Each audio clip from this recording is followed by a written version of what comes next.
Three adjectives I'd use to describe Scott are conviction. He and partners started this business, Northstar, in '94, and it was just in its infancy, and it doesn't resemble at all what it is 25 years later. Competition. He and his partners have a very thorough game plan. They play to win. They do their scouting, and they're ready to go at the first pitch. And alignment. Scott and his pals, his partners, I should say, have been together for this entire period, and they've found a way to adapt to the market and follow their entrepreneurial spirit, but do it within the context of a significantly larger business. His connectedness to people, I think, is really a Benedictine value. I mean, those are the things in life that are so important, and I think Scott is a really good example of somebody that's been educated by the Benedictines and has had more than that, I guess, the St. John's experience, which includes, of course, the Abbey and the influence that they've had. There are a lot of companies that really can look to Scott and his group and say, if it was not for them, we would not have been successful.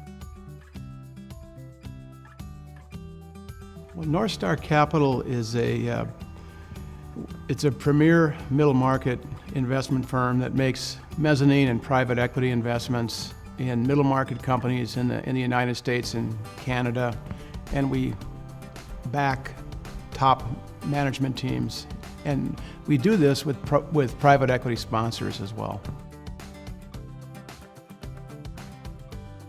Our mezzanine capital is a piece of the capital structure that allows the entrepreneur to make that acquisition and to start out their own venture.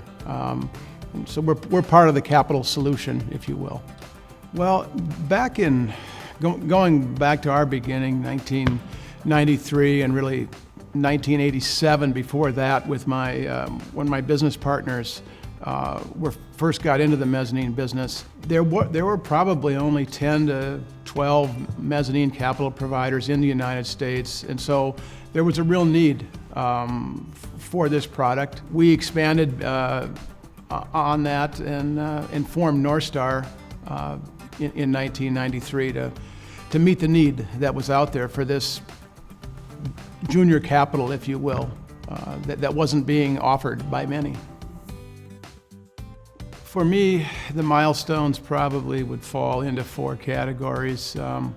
One was a commitment to advanced education that my wife, Julie, of 39 years, and I decided was important. We delayed our family for about 7 or 8 years as I pursued a night business school degree and a night law degree. And that was important. It allowed me to have a bit of differentiation versus others and some skill sets maybe that others didn't have.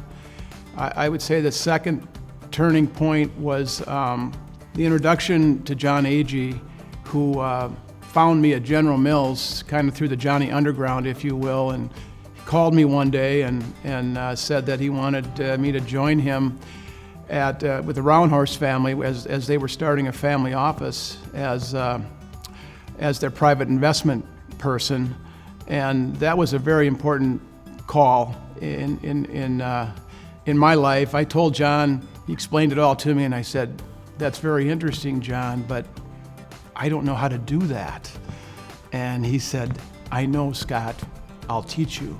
And it's exactly what he did. I pondered the opportunity with Julie, accepted it, and over the next 7 years, John taught me everything about family office management and really asset management, and positioned me to be able to start my own company with the third milestone being my partners, my great partners, Doug Mark, Charlie Schroeder, Dwayne Harris. I transferred into St. John's as a junior.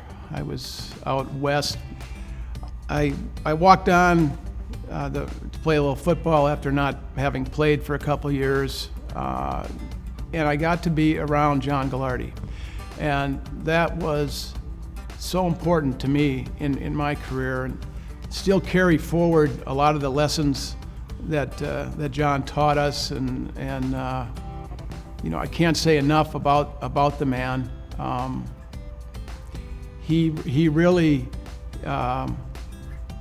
formed us as young men in the way of Benedictine values, and his leadership was very instrumental, not just for me, but for so many. And we were very fortunate. We ended up winning a national championship while I was there under John, and that was a tremendous experience. You know, John used to say many things, but one of them was he would say, all the great ones cut back. And you know, if you think about that, well, what does that mean? Well, you prepare, you run a play, it gets to a point down the field where maybe that's as far as the play can go, but then the great ones, they cut back. They make an inflection point adjustment. And I think we say that, you know, I've said it at Northstar, there are times when you need to extend a play. You need to extend your business plan in a way that calls for some quick adjustments. And can't be afraid to make that move. Sometimes when you cut back, you know, you could run into a wall, but you can't have fear. You've got to be fearless. And that was a mantra that, you know, we brought forth from John to Northstar Capital. Advice for entrepreneurs, you know, John used to say this too, just do it, to steal the Nike slogan. If you go out and make a T account of the pluses and minuses before you're going to do a startup venture, you'll never do it. The minuses will outweigh the pluses, and you'll say, oh my gosh, there's no way. But if you just go out and do it, I mean, what's the worst thing that can happen? You might get a great entrepreneurial experience. Maybe you came up a little bit short, but so what? That experience can propel you on in your life however you want to proceed. So I guess my advice would be just do it.